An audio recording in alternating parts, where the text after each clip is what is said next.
use of AI, so it used the human HI, human intelligence. So I hope it is so clear. And for those who celebrate Valentine's Day, I want to wish you a happy Valentine's Day.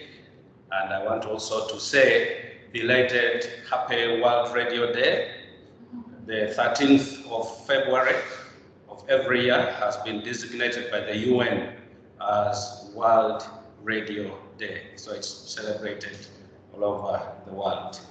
Having said that, I want to share with you colleagues about a presentation on the virus of the others, Corona and discursive othering in Arab media, lessons for small island development states, especially those on the western side of the Indian Ocean. So, as you will realize that this presentation is all encompassing. It includes, we are dealing with discourse analysis, which is very common methodology in linguistics. You will also realize we're having issues to deal with in relation to international relations and political science. So that gives it a multidisciplinary nature. Let me start with some icebreakers. And in line with the idea of multidisciplinary research. What comes to your mind when you see that image? It's just some icebreaker. Two birds. Two birds. Okay. Any other image that comes to you? Human. Yes. Human face. And then what else? Human tree. And then what else? Sky. Okay. So that is, so you will see that there are different ways through which everyone has a way at looking at something specific, perhaps depending on their interest or area of specialization. Those who study things about birds and all that may decide to concentrate on the birds. Those environmentalists may decide to look at the tree. And those who are so much related to issues with the weather will look back at the clouds and imagine what is that. Okay, here we are. Something related also. What do you see? Ronaldo. I like that. I see cattle. Yeah, cattle, cows, and all that. Okay, so agriculturalists and those who are interested in livestock would perhaps take the dimension of the cattle and then the grass and the environment around. Sociologists will look at Ronaldo, human being and human behavior. That's very interesting. Another man in a tie. He's holding a tie.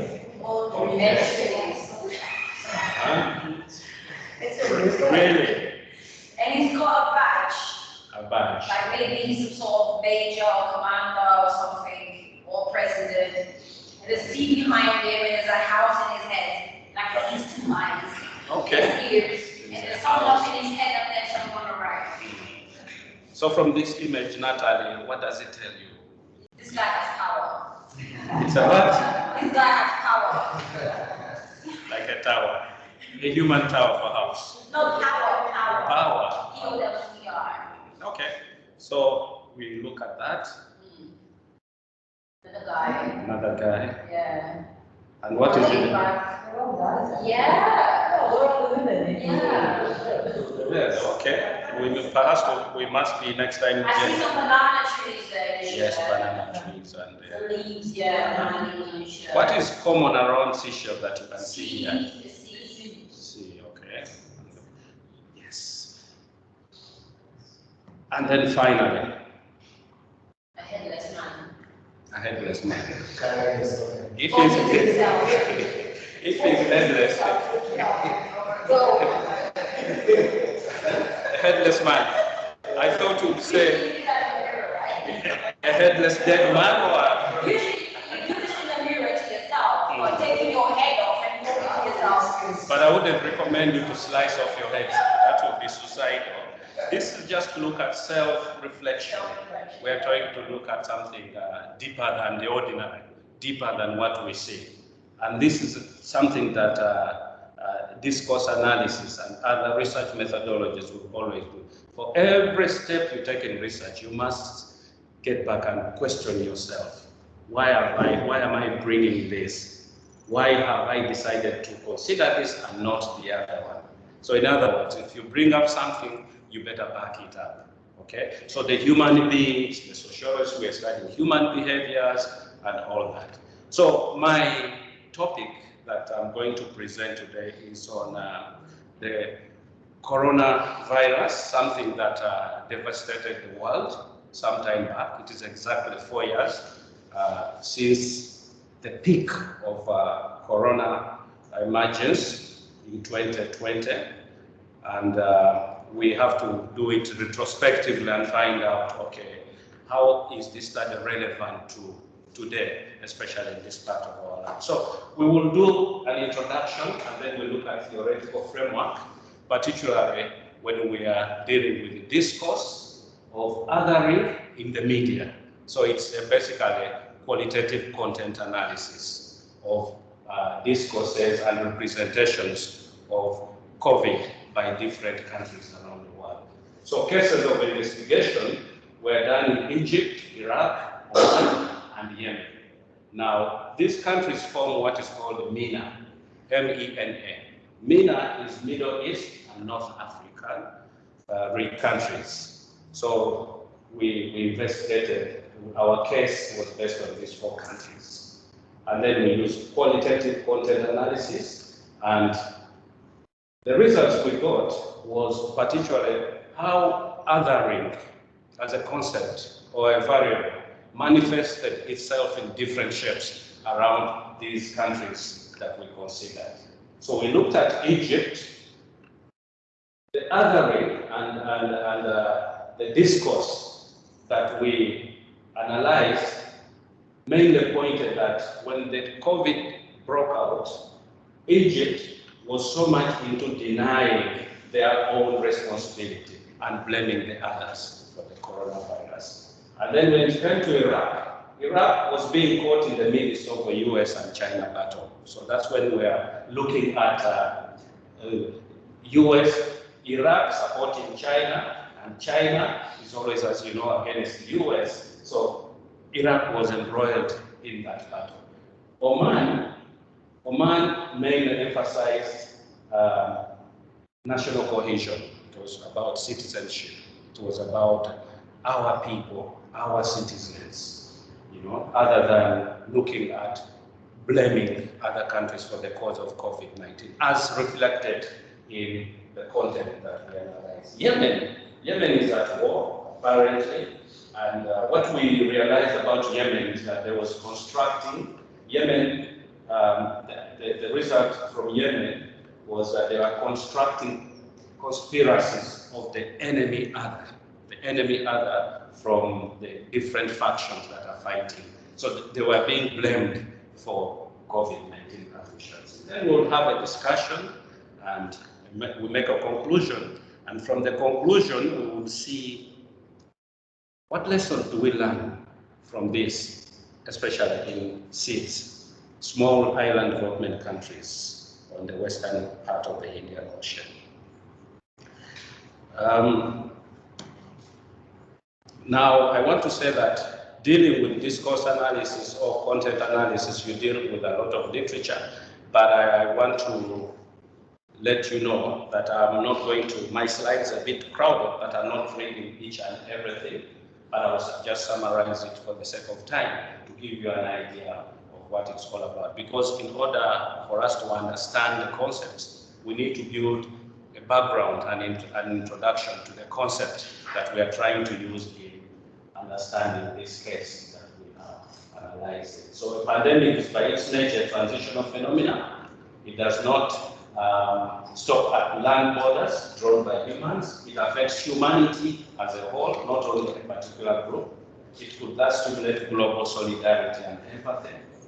and the discursive and real reordering in an attempt to protect a national or a nationally defined group and an attribution of guilt towards certain groups or countries. So in other words, you realize that because of the pandemic, people tend to protect their own, either their in-groups against the out-groups, our country, our nationalities against that. So on a societal level, we see a discursive nationalism and blaming of specific groups, and that usually stimulates xenophobia, racism, and social fragmentation, and all that as pointed by Ahmed. So in general, worldwide travel restrictions and the closing of borders were accompanied by a nationalist rhetoric characterized by the fear and protection from the foreign other. This is Chinese, this is American, this is this and that. So you realize that people protected themselves against the perceived outsiders.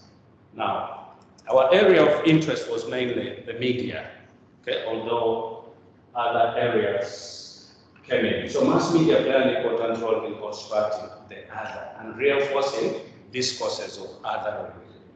There are two main reasons for this, the context of coronavirus. First, and because of the media's typical focus on political elites, they help in circulating problematic political statements. So we are for the government, and therefore we have to disseminate government positions, regardless of what the position is. Second, and particularly in times of crisis and alleged threats to the nation, journalists function as local gatekeepers and are supposed to handle any tension between their journalistic values and the need to meet national ends by having a belief system such as patriotism.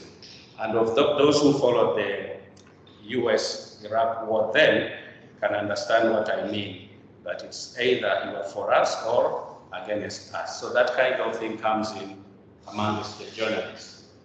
Now, we acknowledge that different political and media system contexts through which othering may take specific shapes were existing.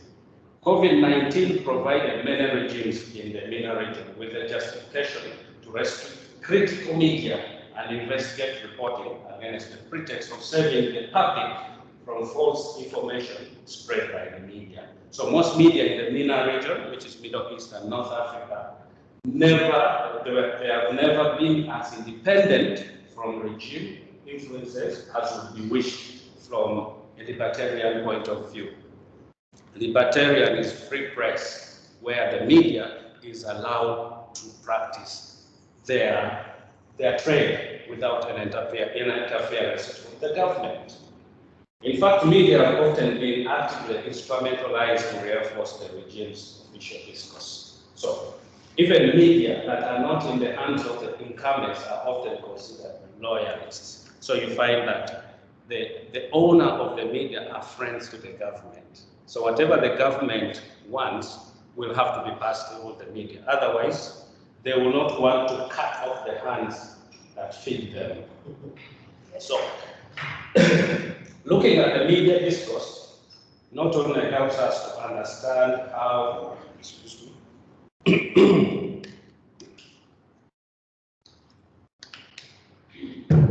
looking at the media discourse not only helps us to understand how journalists have dealt with the pandemic, but also allows us on a broader scale to learn more about political and societal discourse as it is reflected in the media. Now, I need to summarize this all. Since the focus on media discourse was on COVID-19 was mainly on the global north, our interest was in MENA, which is the countries in the Middle East and North Africa. So this, our project comparatively investigated processes of othering with regard to COVID-19 in 4 MENA countries, that is Egypt, Iraq, Oman, and Yemen. So we investigated this by asking, who is held responsible for the coronavirus in different countries? How is the concept of othering revealed in media coverage related to COVID-19. What sensitive or insensitive language can be identified? So first we provide a theoretical framework by looking at what othering is and how it is constructed through the media. And then second, we also provide some contextual information about the political and media systems in the 4 countries under investigations. So what is the political and media system under which Egypt operates, under which Oman operates, under which Yemen operates, and under which Iraq operates, as the case country? So we also explain our methodology of doing qualitative content analysis, and fourth, we present the results as country by country. What were the findings for Oman? What were the findings for Yemen? What were the findings for Egypt and Iraq? Now, I'm not going to go so much into the theoretical framework. What I need to explain briefly about the theoretical framework is that research usually takes 3 dimensions of the theoretical framework. Number 1, research looks at theoretical framework as a paradigm, and then 2, theoretical framework as a lens, and then theoretical framework as new knowledge. Now, when we look at theoretical framework as a paradigm, we are looking at the ontological position. In other words, the study of reality from different perspectives. You may find that those who look at research as an objective study, they come from post-positivist or post-positivist position. So for them, they say research is an objective area of study. So A is A. So you find most of them take the quantitative approach. And then you find that those who take up the subjective position of doing research, in other words, they are saying research is subjective, and therefore it's usually constructed. And those are the people who take up the qualitative approach of research. So you find that they will go and do interviews to find how people construct their understanding of different things, their experiences, their skills, their opinions, so they look at research, or they look at reality as something which is constructed. So for us, in our theoretical framework, we considered the subjective approach, and we took the qualitative line. And that's why we did qualitative content analysis of the newspapers in the 4 different countries. Now, that is research as a paradigm. I mean, theoretical framework as a paradigm. Theoretical framework as a lens, we purely look at how other people have used specific theories in doing their research and how we relate their research to what we are doing. So if you look at most of this, we are looking at how other people looked at the theory, looked at othering, okay, the concept of othering, which is one of our main variables. It was one of our main variables in our study. So they looked at,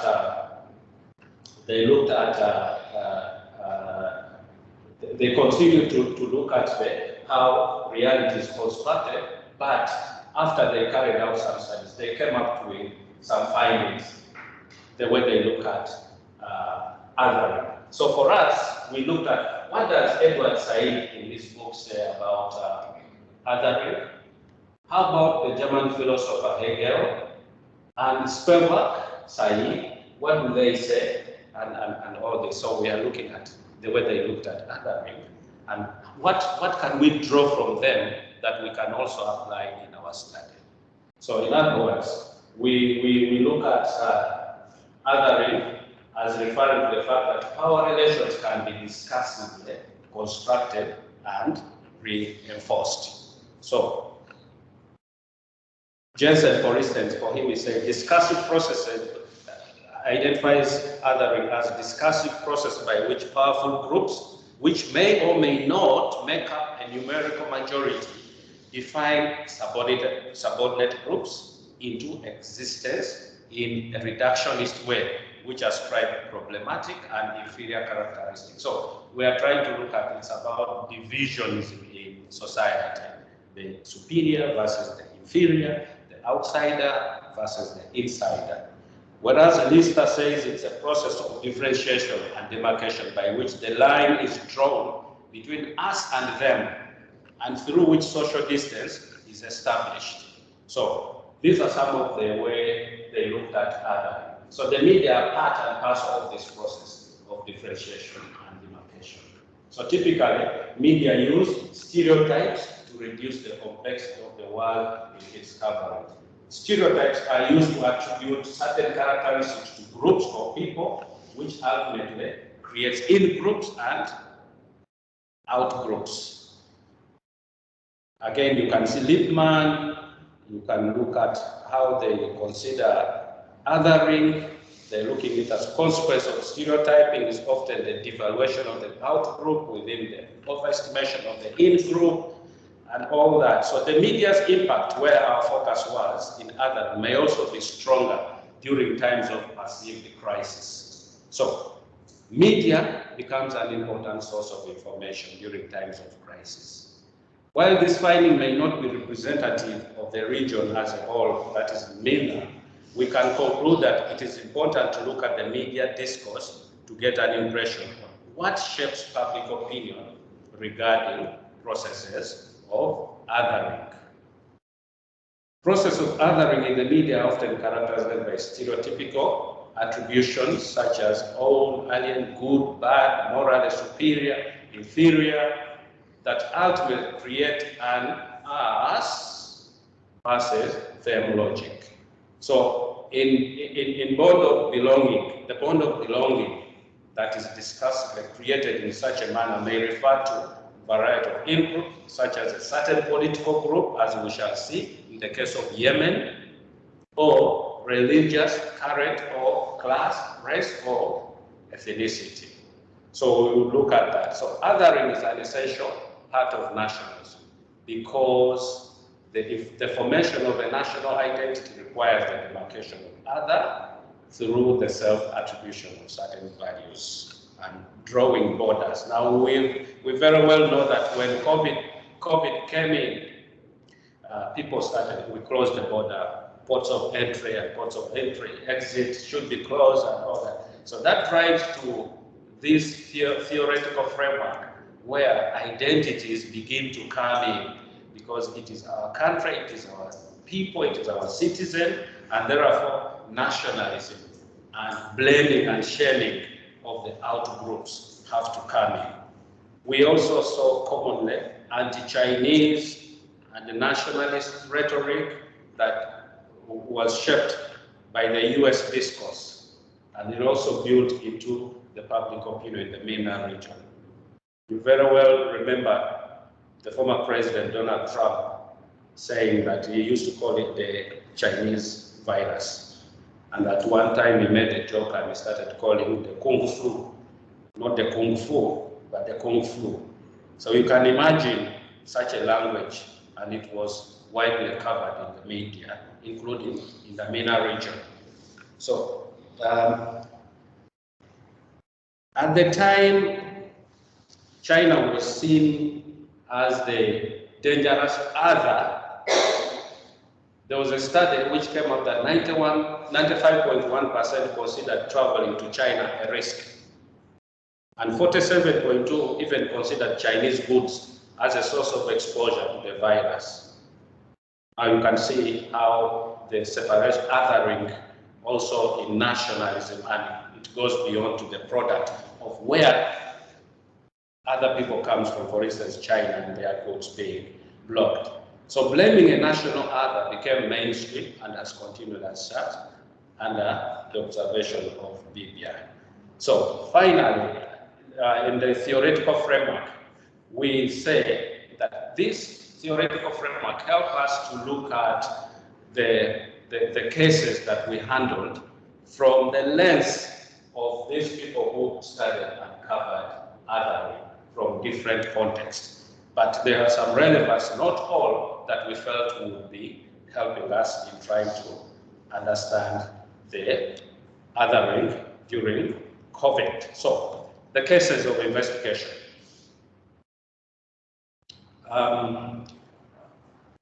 Theoretical framework as a paradigm, theoretical framework as a lens, looking at how other people approach the concept we're doing, in this case, othering, and then theoretical framework as new knowledge, which will be in form of our conclusion and the recommendations that we shall come up with.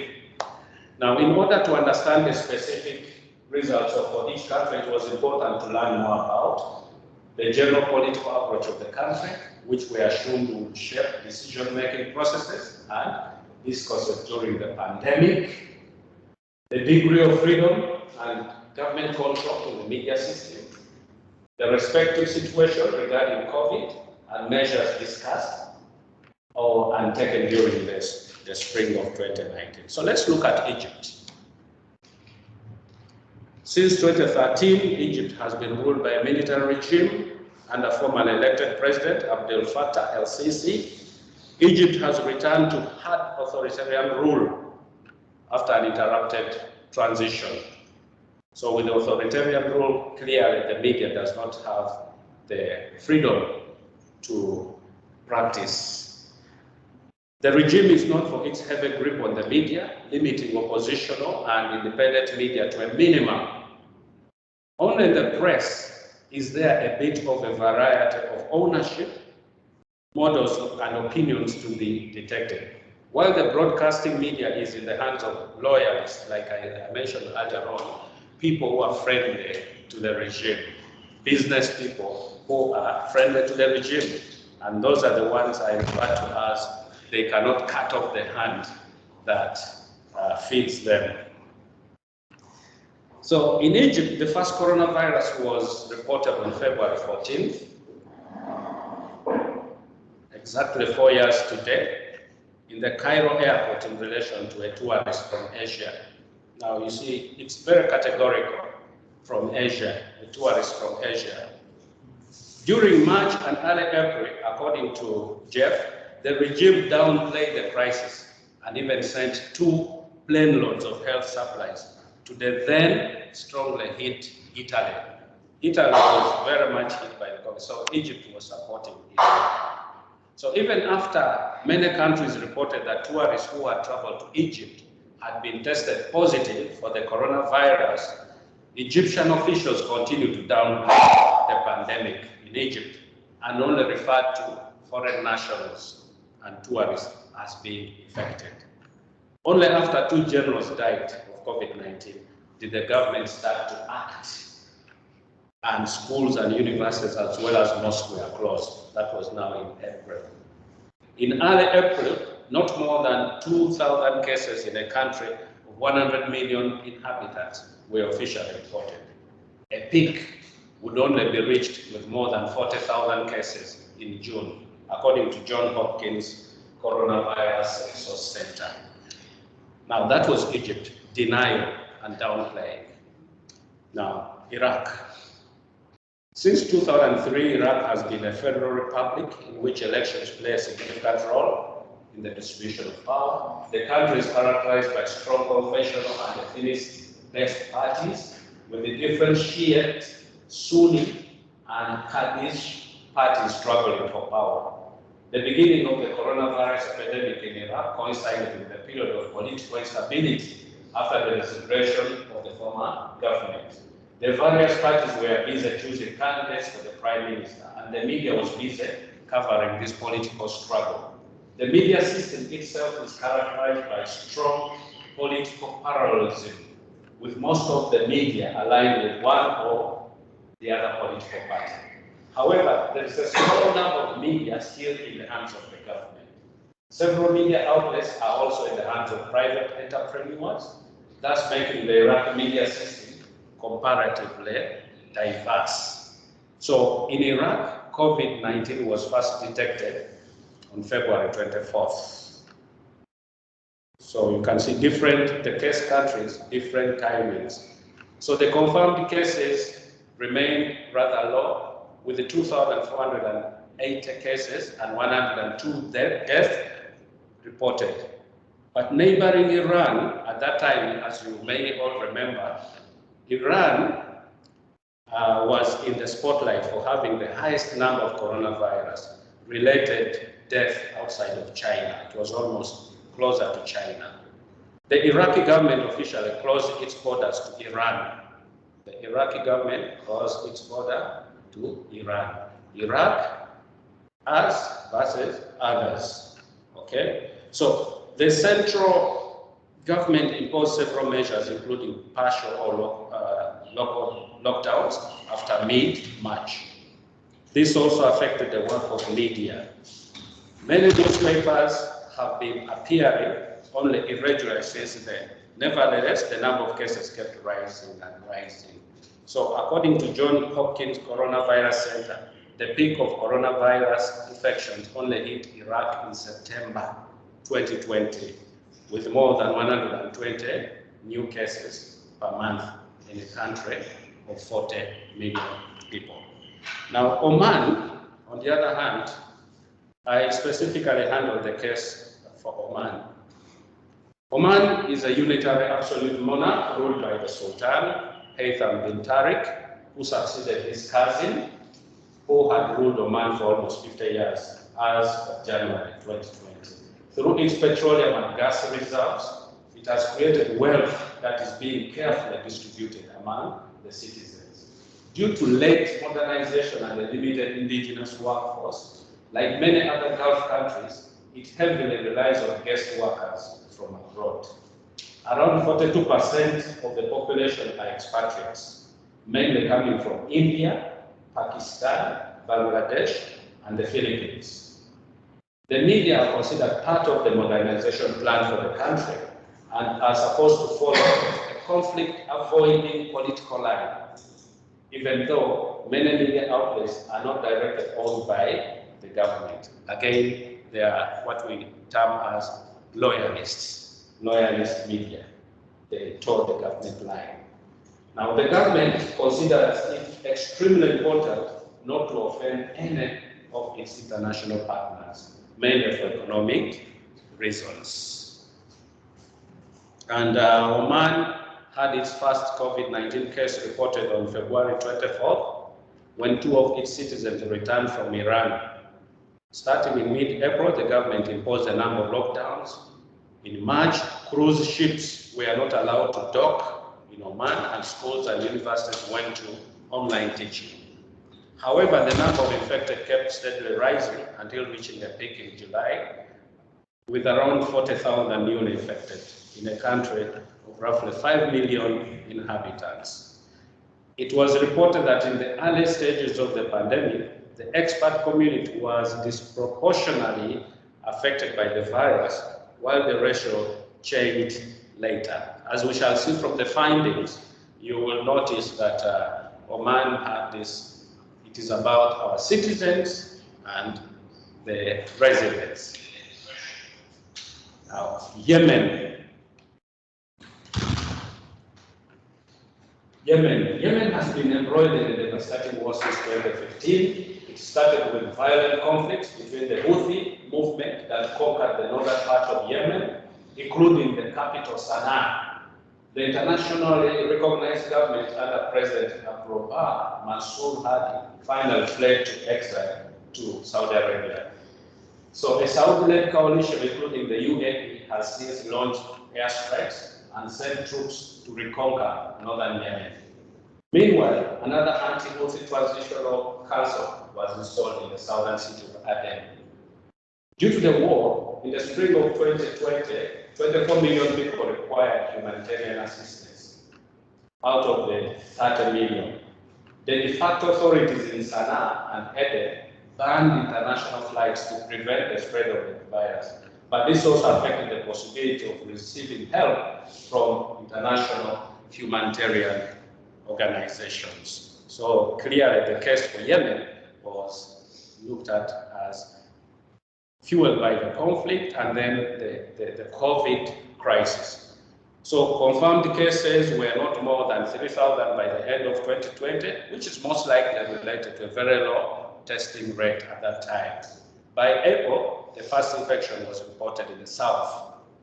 In the Houthi-controlled north, no casualties were reported, and this was described by the Houthi-owned media as a divine miracle, a blessing from God, who singled out Yemen for many of its worshippers around the globe for not spreading the corona epidemic inside it. So you can see, when a Somali, the truth hit them when a Somali migrant was found dead in one of the hotels in Sana'a. So the Yemen media system has also suffered from the war and the fragmentation of the country into different interest groups. It has led to extremely high political pluralism in the media.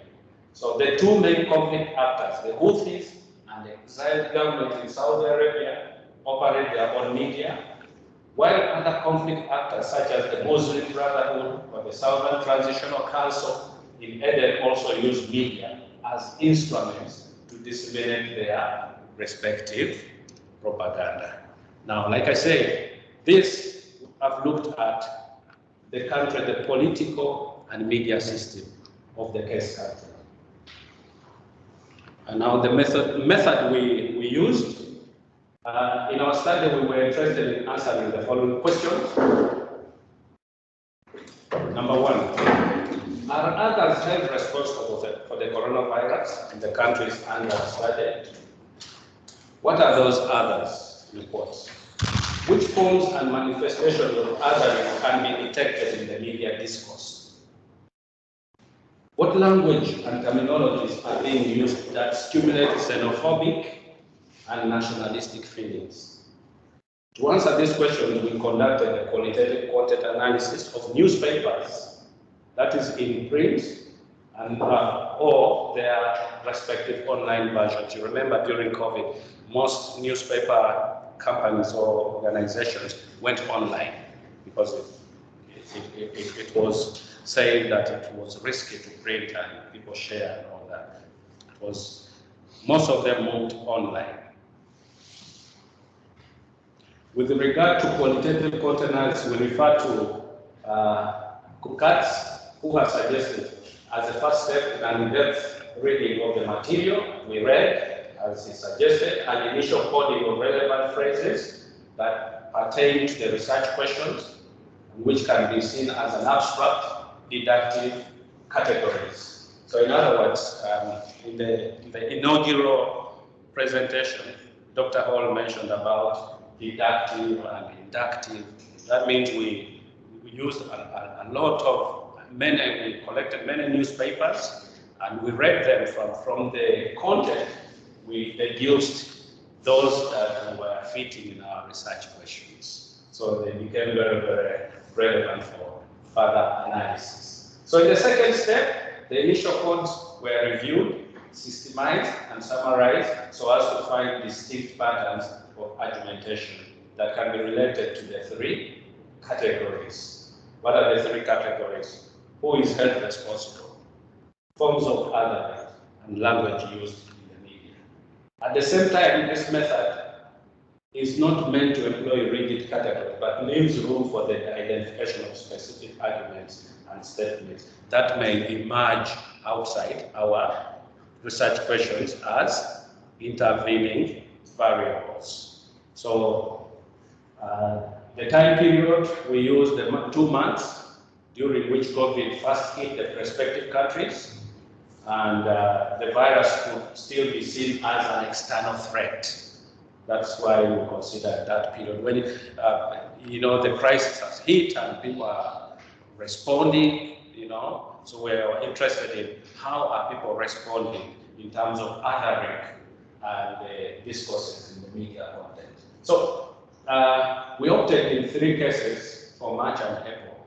While in the case of Yemen, we chose April and May because Yemen, because of the war, there was little that was coming out on COVID until they started getting the toll of COVID. Now, In all media outlets, we searched for articles with the search terms Corona and COVID-19. This added up to several hundred articles in each country case. From this initial sample, all articles were selected that were suitable for a qualitative content analysis with our focus, meaning that in particular, longer news stories, opinion, analytical pieces were included. But we excluded those pieces that came outside from the international news wires and news media, like sometimes the local newspapers reprinting what has already been printed from the international media. And the news wires like AFP, Reuters, Xinhua of China, and all that. So our sampling was pretty simple. For Egypt, 194 articles from 3 different types of newspapers were qualitatively analyzed. The state-owned Al-Haram, Al-Wafat, the only remaining daily Pakistan newspaper, but which no longer has an oppositional political profile, and Al-Sharouk, a private-owned newspaper that can be considered the most autonomous from the regime control in Egypt. Iraq, we examined Al-Sabah, which means the 7, which is the only state-owned newspaper in Iraq. Then Al-Baina, Al-Jadida, a party newspaper, and the private-owned Al-Mustaqbal, Al-Iraqi newspaper. In the 2 months of investigation in particular, the 2 later newspapers have only been published irregularly because of the lockdown at that time, leading to fewer articles being published on the topic. The number of qualitatively analyzed articles added up to 120 for Iraq. While in Oman, we looked at the 3 main English language newspapers, Times of Oman, Muscat Daily, and Oman Daily Observer. Those are the ones we analyzed. After examining a total of 183 daily editions, only 30 articles qualified for a qualitative content analysis. The Omani Daily Observer is government-owned, while Muscat Daily and Times of Oman are privately owned. In the Oman case, all newspapers can be considered loyal to the ruling incumbent, despite some diversity in ownership. Like I said earlier, friends to the regime. Otherwise, they wouldn't like to cut off the hand that feeds them.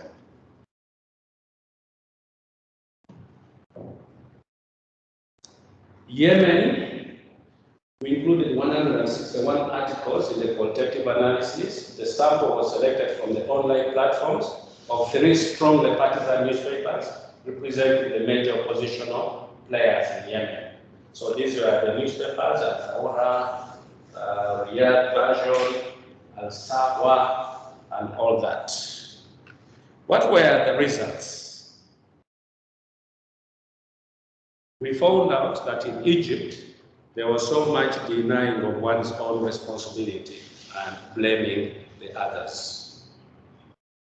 So, overall, from the analysis we carried out in Egypt, there was denying of own responsibility and blaming. In other words, Egypt was saying, we're okay. We're okay. So, that was the finding. The Egyptian case, the disease came over us from other dominated media discourses throughout March. So there is no single case of corona on the Egypt land that was reported in the newspaper. In its attempt to attribute responsibility to foreigners and tourists, it was seconded, that we don't have anything, it's only the foreigners. Al-Haram was keen to publish this type of news in a special position on the front page, drawing attention to positive cases in relation to, for example, some foreigners coming from Canada or an Egyptian coming from France. That was the case. So it was denying, mostly denying this and that, until others were saying tourists were accused of having spread the virus in Egypt through contract with a number of crew members on the Nile cruise and all that. So consequently, the focus of the media discourse was on border control and travel restriction to save Egypt from external threats of others, as we looked at from the theoretical lens. So, interestingly, the Egyptian media discourse there will mirror the political four-friend, okay, discourse, four-friend, because Egypt is friendly to America. So it was mainly secondly its passive ally, the US, and blaming political enemies such as Iran and Qatar. So it was so much in love with the US. So Europe came into the focus of the media discourse. One of the analytical articles in Haram blamed some European countries for delaying taking full responsibility measure to prevent the spread of. So they are saying if the European countries had prevented COVID, it wouldn't reach in Egypt. So that was the discourse mainly in Egypt. We look at Iraq. We noticed that Iraq, it was being caught in the midst of the US-China battle. So the Iraq media coverage in the spring took a different direction than the Egyptian one. Since in neighboring Iran, the epidemic, national, had already spread tremendously. The Iraqi government started to take measures early on. So because of what was happening in the closer neighbor of Iran, then Iraq started to take care. Most coverage therefore dealt with internal measures to confront the virus, such as curfews, preparing places for quarantine, increasing the teams that sanitize governmental and private places. However, not all newspapers were able to publish during curfew restrictions in March and April. That's why the government-owned Al-Shabaab was called to have published the highest number of articles that dealt with the pandemic. It continued to publish during the study period and can be said to convey the official Iraqi point of view. So that was the main findings in Iraq. So in general, you realize, for instance, I can quote here, many articles mention that the virus was actually the result of a conflict between China and America, who were defined as the most powerful actors who were both capable of launching biological warfare, and the rest of the world seemed to be left to their mercy. So they are looking at the US and China in their conflict. Maybe they manufactured some biological warfare against others. So they are looking at that bigger battle between US and China. So in general, many contradictory and unproved claims were circulated, and it was undecided who could be held more responsible, the US or China. So most of the content we analyzed from Iraq were mainly looking at the battle between US and China. So we'll see again in Iraq, it was also saying that the corona was a socialist disease.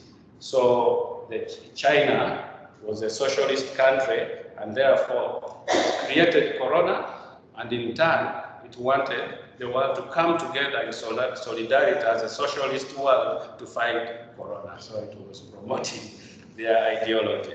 That was reflected in the Iraqi media. So there was clear anti-Asian language, could not be detected, it was not clear. On the contrary, some were even concerned with racist anti-Asian feelings in the US. So Iraqis were empathizing with those who are suffering the blame of the US because of who they are, because they're from Asia. So Iraq was sympathizing with that. Oman emphasized national cohesion.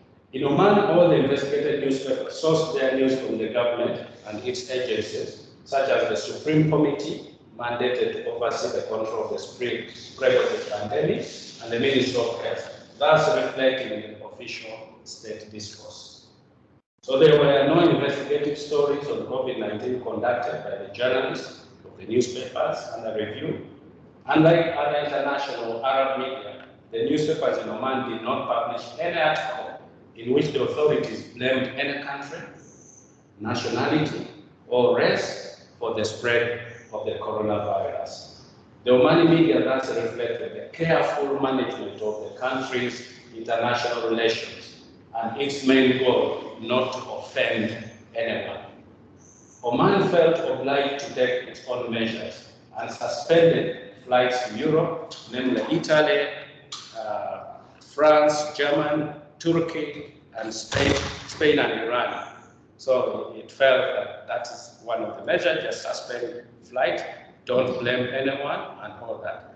An article of the Oman Daily Observer reported that a decision of the Supreme Court was made to ban entry of non-Omanis into the Sultanate via land, air, or sea borders, with the exception of citizens of the Gulf Cooperation countries, GCC, that is Saudi Arabia, Qatar, UAE, Bahrain, and Kuwait.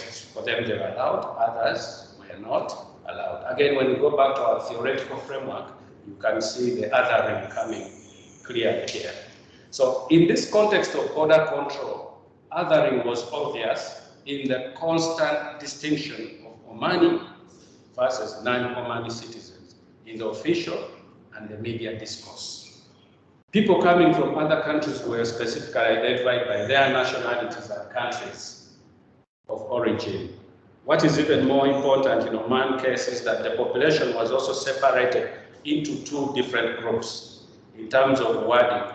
Omanis were mainly referred to as citizens, while non-Omanis were called residents or expatriates, indicating a clear distinction, albeit without directly apportioning blame. So they were smart here. Don't blame anyone, but let's just look at our case. So that was Oman. In the interest of time, at least we know for the Omani case, they were emphasizing national cohesion, looking at their citizenry. First, Yemen. In Yemen, the coronavirus pandemic had been clearly politicized by all parties, and so it was reflected in the media, being the mouthpieces of the parties which owned them. So clearly they were towing their own ideologies and reflected them in the content. Each party used the pandemic to attack the other, claiming that the measures it took in the areas under its control were for the sake of the Yemen people, while the respective other was attacked. So there were two factions. In doing so, alleged and actual supporters of the other faction were included in the argumentation, creating a dichotomy of us versus the cruel enemy other. So this was reflected so much in the Yemen case. When the country was still considered to be free of COVID in April, but threatened by the first case, the Houthi, which is backed by Iran, the Houthi-affiliated media in Sana'a repeatedly described the pandemic as a biological warfare waged by a coalition of aggression, meaning the US, its CIA intelligence, and the Saudi regime, to deliver the pandemic to Yemen to achieve what they had not been able to achieve during war, which began in 2015. So they are saying this is another thing that has not come for us. So many articles in Houthi-affiliated media consider the US the main responsible actor as a proxy, arguing that the coronavirus was the product of an American industry. A review of the Houthi media discourse indicates that the coronavirus pandemic has provided an opportunity to vent the state of anger against the West, especially the US and the US and the general attack what is considered to be double standard of Western values, including the supremacy of white people. Once the first casualty, a Somali migrant, was found in a Houthi-controlled area, Sana'a, the discourse changed. That is, they found now the reality. The discourse changed. The Somali had COVID. From constructing an abstract American Western conspiracy to a more concrete accusations toward the direct conflict actors. Now, it came to within the actors of Houthi, using a war-infused language, mostly in their newspapers.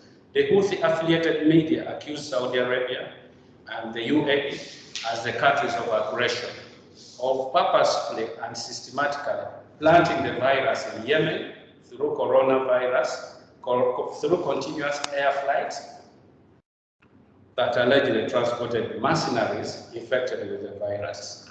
So it was in the newspapers, we covered that. The media outlets of the international recognized government in Saudi exile, as well as Al-Sawa, which is close to the party, Al-Islam party, took an anti-Houthi stance, but used the same kind of accusation, just turning them in the other direction. What the others say, they invert it to react. So the references to Iran were clearly meant to emphasize what was being seen as disastrous influence of a political actor that strongly opposes Saudi politics in the MENA region. You know, Iran and the US cannot take a cup of tea together at the moment. So the factions were also aligned according, one for Iran and the other for the US.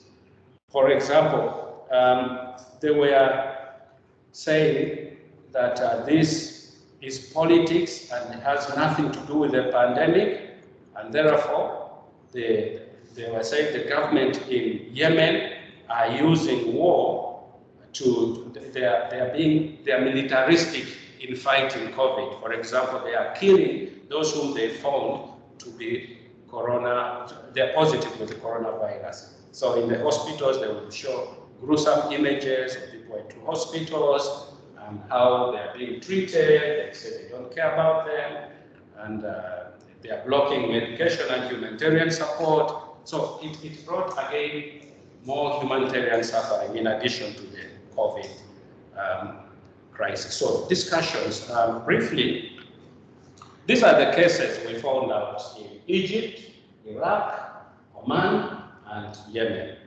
Now, in our study, we aim to look at the manifestations of othering with regard to the construction of in-groups and out-groups, and if and how the latter are being blamed for spreading the virus. We also wanted to find out more about the language being used and how it is reflected. It reflected stereotypes and the vocabulary of dehumanization. In all 4 country cases, a clear demarcation of a national in-group that needs to be saved from foreign threats could be detected. The media discourse thus reinforced a problematic nationalist perspective that helped attributing blame to certain out-groups, so the media was being used as an instrument to do that, and created the image of the nation and its indigenous people as victims of the outside, the external threats. In doing so, the media discourse of the analyzed outlets reflected the way the respective incumbents tried to regain legitimization for their actions or inaction against the virus. So this is what we came up with. At the same time, this reflection can also be seen as an instrumentalization of the media by the elites to blame their political adversaries, othering. And conspicuously, the case in Yemen brings this out. As Nosek predicted, for times of crisis, media and journalists have been compliant and acted in a seemingly patriotic manner. That is true. So we relate to literature also on that. In the Egyptian case, for example, the regime for a long time neglected any responsibility for the spread of the virus and took countermeasures only half-heartedly. We've seen that. The media helped in justifying this by attributing blame to others. Othering included, in particular, China, which was depicted in a stereotypical way as aggressive and irresponsible, but also Qatar, which the Egyptian regime had boycotted at the time of analysis, and which was considered a political component. So a homogenized view of the other, including a dehumanizing language, was characteristic for many media reports that we analyzed. In the case of Yemen, the demarcation from the political other, which was characterized as outright evil, was even more pronounced compared to Egypt. The strongly instrumentalized Yemen media on both sides of the fragmented political spectrum used a demonizing vocabulary to create a dehumanized other. It did not shy away from spreading lies and conspiracy theories in order to mark all nations as either friend or foe, in which the foe was depicted as the threatening other. For the Houthis media, the US, or more generally the West, was held responsible for the crisis, as well as the UAE and Saudi Arabia, while for the exiled government's media, Iran was to blame. That is for the other faction, which is in government, the Houthi. Dichotomic attributions to the self and the other was characteristic in the whole media discourse. So they are agreeing with what we looked at in the theoretical framework. So in the Iraqi case, the political dependencies were also reflected in the media and led to other processes, yet they did not seem to reflect a strong political instrumentalization as it was seen in the Yemen and the Egyptian case. The media seemed to be somewhat undecided who to blame more strongly, the US or China, for spreading the virus. Yet the Iranian accusation against the US of having used corona as a weapon against its opponent China and the global south in general was prevalent in Iraqi media. Interestingly, and in contrast to the previously discussed cases, Iraqi media did not enforce a discourse on the Iraqi nation as being threatened by external forces. We clearly found out that. Instead, the media emphasized a more global perspective and asked about the immoral other in world of politics. In the Omani case, the media relied again strongly on the importance of national citizenship as a marker of an in-group that needs to be protected, reinforcing a global trend as Weber had predicted. However, the Omani media, which strongly reflects the official political discourse, did not use an aggressive language of blaming others, but a more subtle way by pointing to the greater amount of infections among the huge expert community and by making clear that national borders will be closed to many of the other outsiders. In response to our questions on the manifestations of othering in the media in some MENA countries, we can detect an overacting tendencies, or we detected that, of othering on the basis of invoking mostly national identities as lines of demarcation.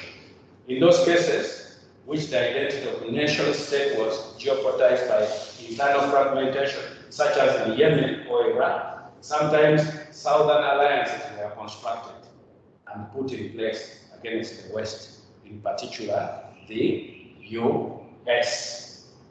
Othering could also take more subtle forms when a cautious language was used, like in the Omani case, while the media in the remaining three country cases employed an outright aggressive and often demonizing vocabulary that was clearly meant to attribute blame to the others. In conclusion, by focusing on 4 different MENA countries with their specific political and media systems during the early stages of COVID-19, we aim to learn more about how discursive othering shapes media discourse. In all 4 countries, the discursive line of the political elites defined media coverage, reflecting specific classificatory systems of difference during the pandemic. In all 4 cases, the media played a questionable role by not taking a stand against political othering. Maybe there was no investigative reporting that has a different perspective. It was not reflected. Instead, they applied the perspective of joint responsibility and mutual care. The media seem to remain an instrument of the political incumbents that are in desperate need of regaining legitimacy in times of crisis. attributing guilt to others is a long-established strategy in such moments, and the media in all of our analyzed cases has proven to be obedient to the needs of the incumbents, albeit with different degrees. In our analysis, we have tried to make these degrees and different manifestations visible. One might argue that media in authoritarian settings are prone to instrumentalization. Authoritarian media usually have a very dictatorial media systems, control the journalists, arrest them, jail them, intimidate them if they don't toe the line. So in this kind of authoritarian system, journalists find themselves with no choice. So that could be one of the reasons. Now, this does not release journalists and media producers from reflecting about stereotypical coverage that reinforces othering in a way that outgroups and demonizes and the own national in-group is portrayed as superior. So the in-group in this were portrayed as superior against the out-groups who are the others who are inferior, as we have seen in the preceding discussions.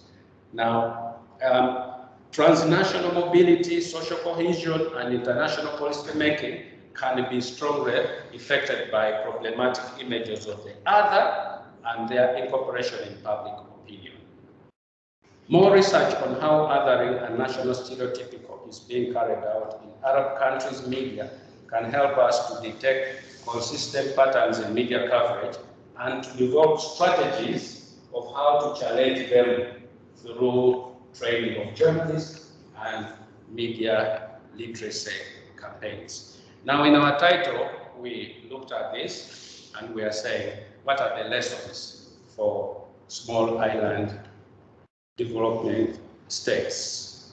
So this study attempted to explore how discursive othering shapes media. The study focused on 4 different Middle East and North Africa, MENA, considering their specific political and media systems during the early COVID-19 pandemic. This study, therefore, lays a foundation for more research on how othering and stereotyping is being carried out in many countries' media. What is the case for SIDS? This research can further lead to identification of consistent patterns in coverage and to develop strategies on how to challenge these patterns, like I said, through training of journalists and media literacy implications. Lastly, implications. This study is particularly insightful in exploring how media systems of different countries can directly or indirectly influence the operation of journalists to convey messages of the status quo during times of crisis.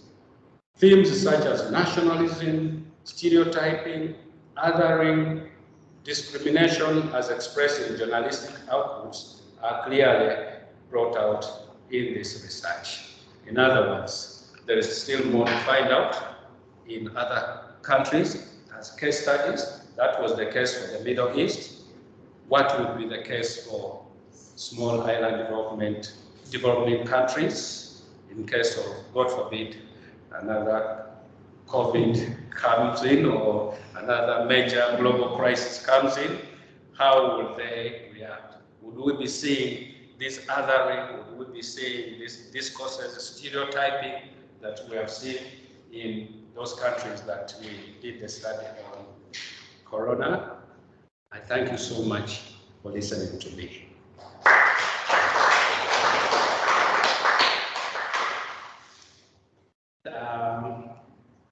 Question time. Now, like I told you, this work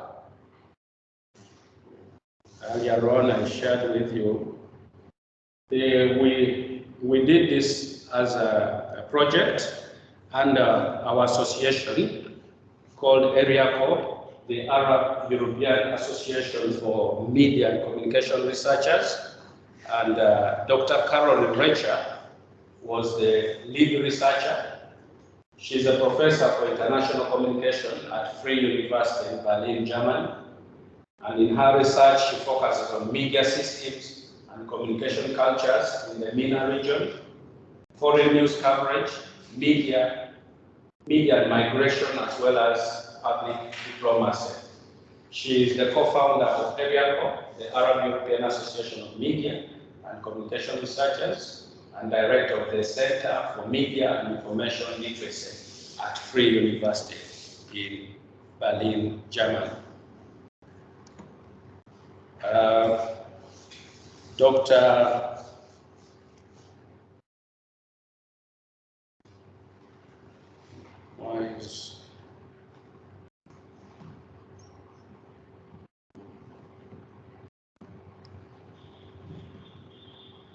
I don't see Dr. Abdurrahman.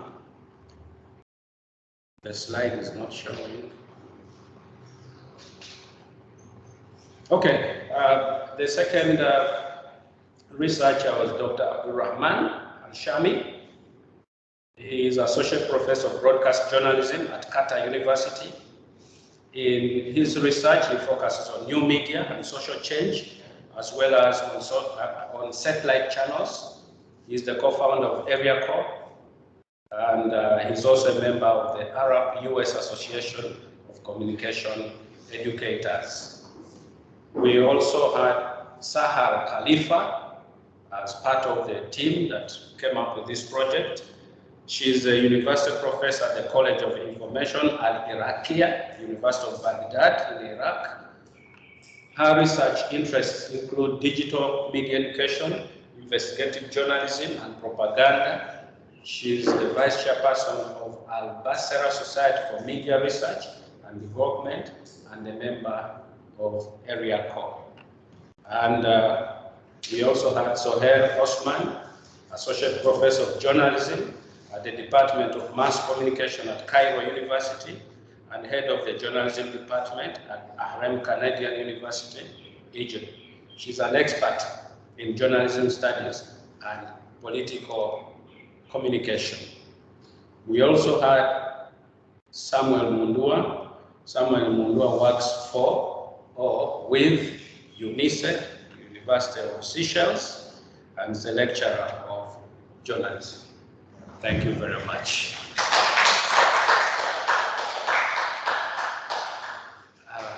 I don't know, we have time, I think. 5 minutes if there's any questions or yes. I think most of this is something that we use technology. I have a question. Yes, Doctor. Yeah, when you were mentioning the concept of fundraising, yes.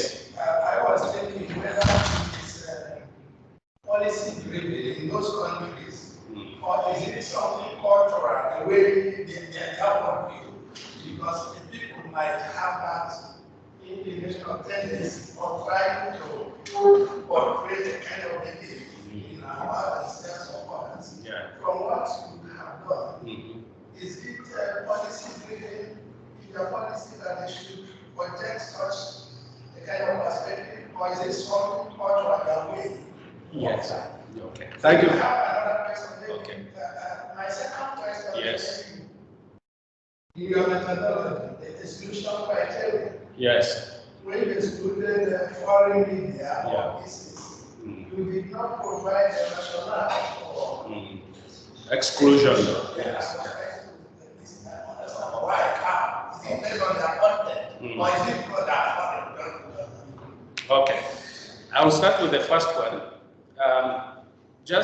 I'm sure you know as well as I do, when COVID broke out, it was a crisis. And from our research, othering came up from a cultural underpinning, and it got adopted, consciously or subconsciously. And it ended up into policy. And some of the policies were ad hoc. For example, in Oman, they set up what we call the Supreme Committee responsible for the fight against COVID. So it was that body that was coming up with now policies specifically on COVID. But we did not find studies or literature that clearly or categorically stated that this country has a policy on othering and all that. I pointed out in the Omani case, for them they are usually not aggressive. They don't want to annoy the others. If you see there's a conflict in the Gulf, for example, Yemen, UAE will come in, Saudi will come in, Oman will not come in. So that is their international relation policy in terms of non-interference with other people. So that's why maybe we saw their result came in as national cohesion. It's all about Oman. We don't mind about others. We don't ally with the US or the others. For the other countries, I did not get whether Iraq or Yemen or Egypt, it is there initially in their policies prior to COVID-19. That I did not explore. The second one about exclusion of international media. Usually when local media covers content from international media, they attribute, they write the content of the news and then at the end of it they put source, AFP, or Reuters, or sometimes BBC, or Xinhua of China, or RT from Russia. So when they do that, our assumption was that that content was not generated by the newspaper that we're interested in analyzing. So we excluded them. Yeah. So I don't know whether that answers. Yeah. Yeah. So that was the rationale, because it's not the journalists who work, for instance, for Times of Oman or Al Sabah of Iraq that wrote that story. They just used it and attributed that this source was foreign content. So we are interested in the MENA region and what happens and what comes, but what is the discourse produced by the 4 countries in MENA region. Yes. Yes. I was interested in the term exclusionary nationalism Yes. that you mentioned. I think it was quoted by somebody. Mainly because nationalism as a concept itself, is it not exclusionary anyway? I mean, a nation is supposed to be a group of people in one country or territory or whatever, and they group themselves around. So can you expand a little bit on that notion? Okay, yeah. So you feel that the concept of nationalism is already exclusionary? Yes. But yes. And therefore, our focus was mainly looking at national borders, you see, because it's a global pandemic. And therefore, in the global pandemic, if countries decide to close themselves because of nationalism, we are trying to look at the 4 different countries, MENA: Egypt, Yemen, Oman, and Iraq. But what is their sense of nationalism? How do they bring it out? Is it promoting patriotism? Is it discrimination? How are they reflecting their nationalism? But nationalism is all of that. Yes, but how is it playing out in the content that we analyze? Yes. But how do you distinguish them between nationalism and xenophobia? Nationalism and xenophobia. Where's the line? Where does nationalism become something? Yeah, if you look at xenophobia as an expression of hate against others, it's context-based, okay? How is it reflected and why has it come out? Most times it's because of national interest. We witnessed that so much in South Africa against Nigerians and Zimbabweans taking our jobs. It's about us and all that. So yes, so we felt that within the national boundaries, there is that nationalism. But if we are looking at it from the global perspective, it's a global event. It's not only within you. The pandemic goes beyond national boundaries. That's the perspective we are looking at. And would you say that xenophobia idea was fairly strong in the Oman context, where they had the guest workers as outsiders and themselves as the citizens, Yeah. maybe? Yes. So what we reflected in the Omani case is that their identity of nationalism was so much of the naming of othering. The othering coming in, for instance, Omanis, we are called Omanis or citizens. Then those who work there as expatriates, we are referred to as expatriates, as also as residents. It's about discourse and semantics, yes. I don't know whether I brought it out. We're going into past 3 o'clock, so I don't know. Dr. Hollings. I really like the way you're using the term othering. Yes. But it's kind of been switched a little bit, or it's working both ways, because often under post-colonial theory and approach, Yes. you know, you often other the group of people that are supposed to be seen as less than you. Yes. Weaker or poorer or whatever in terms of racism. Yes. But then what you're saying is working both ways. They're othering, let's say, the guest workers, but they're also othering America. So they're othering more powerful nations, China, India. And that's not usually the way othering works. Okay. If you're going to stick to the word othering. Yes. Because usually it's more powerful people that others and set boundaries and exclude the weaker. And so usually that group of meaner countries would be othered by others who are more powerful than them. But you're saying it's kind of a bit of a reverse, which is not typically the way othering works. Yeah, I get your point, Doctor. We look at othering, in this case, as brought out from what we analyze and as expressed within the countries. You rightly mentioned race, othering of race, othering of class, othering in terms of religion, politics. That can be within the national boundary, but also the othering across borders, Chinese, American, and we consider, we operationalize it that. It's operationalization within the context of this research. Yes. Yeah, that is what you're saying is what we need. Yes. Yeah, operation. You often wouldn't sort of say that the Americans have been othered, because you use that term to say that they've been excluded and they're being sort of cast aside and their voices are not being heard. So, but in the case, obviously. Yeah, you're right. So in that case, we would have reflected the operationalization of the terms for us that day. Thank you so much for pointing out that.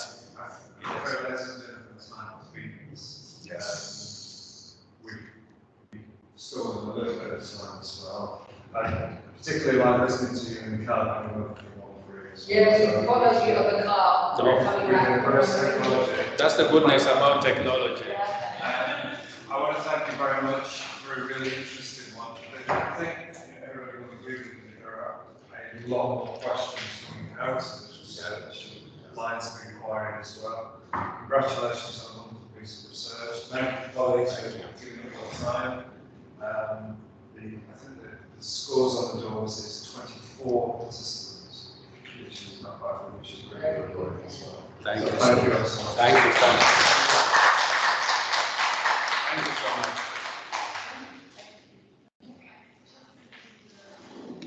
Thank you, guys.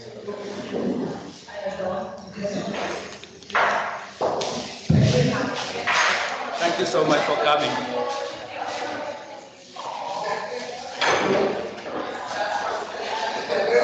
Thank you. Thank you very much.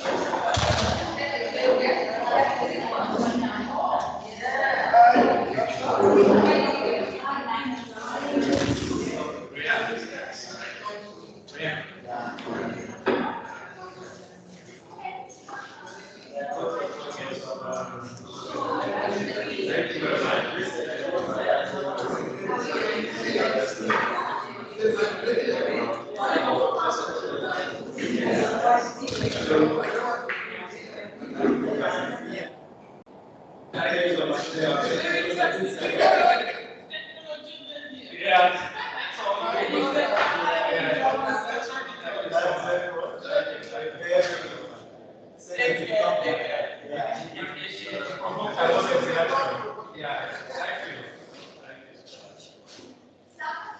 Very good.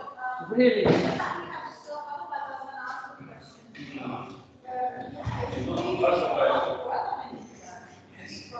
Yes.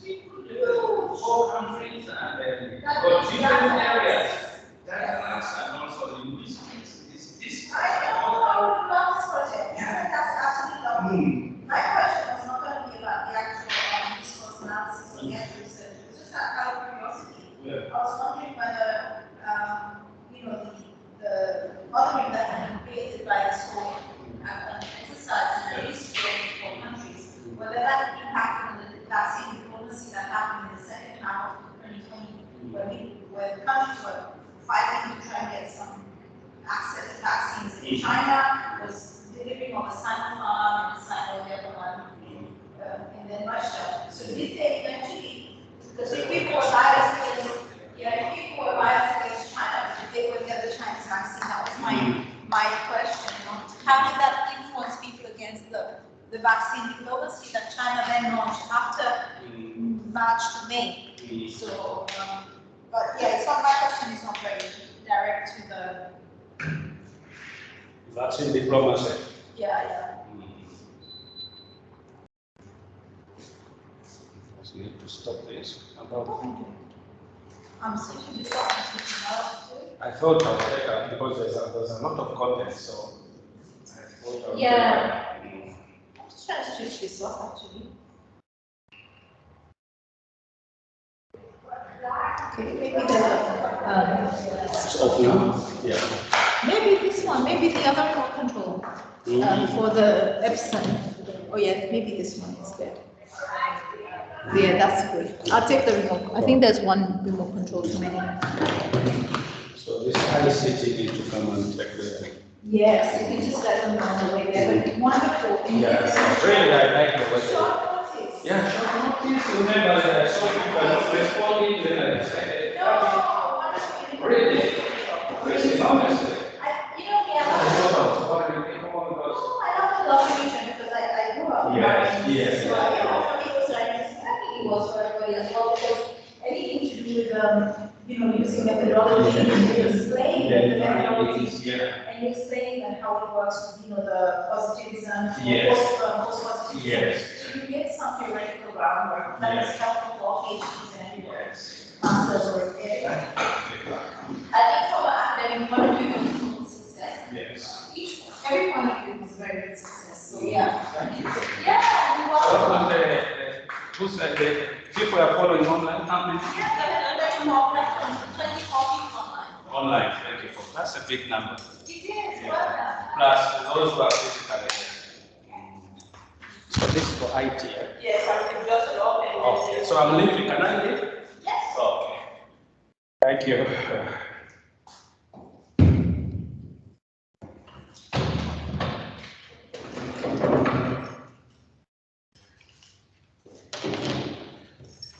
Now, can you help me? Just take a picture and video for me if you don't mind.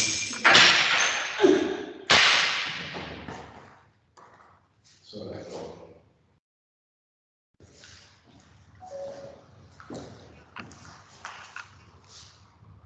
Ready? Yes. 2, 1, 1, I'm looking there.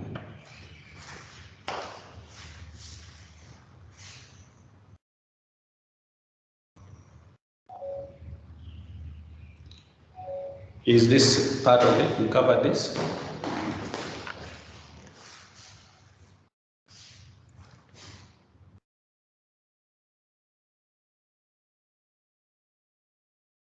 Thank you very much.